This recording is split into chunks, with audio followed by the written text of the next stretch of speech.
எரேமியா 33 அதிகாரம் 3 நீ அறியாததும் உனக்கு எட்டாததுமான பெரிய காரியங்களை உனக்கு அறிவிப்பேன்.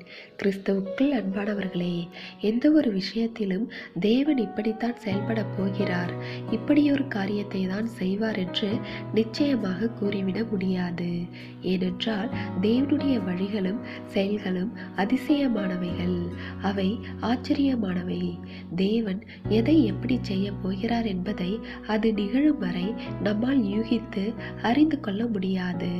அப்படி நிகழ்ந்தால் தேவனை நாம் ஒரு இயந்திரம் போல எண்ணிவிடுவோம். எகிப்தில் பார்வோனை பணிய வைப்பதற்கு தேவன் ஒரே விதமான செயல்களை செய்யவில்லை. 10 வாதைகளும் 10 விதங்களாக இருந்தது. அவரால் நடந்த அற்புதங்கள் அனைத்தும் நேரத்திற்கு நேரம் மாறிக்கொண்டே இருந்தது. இப்படித்தான் அவர் செயல்பட போகிறார் என்று முன்கூட்டி நாம் அறிந்து கொள்ள இயலாத விதமாகவே தேவனுடைய செயல்பாடுகள் இருக்கும்.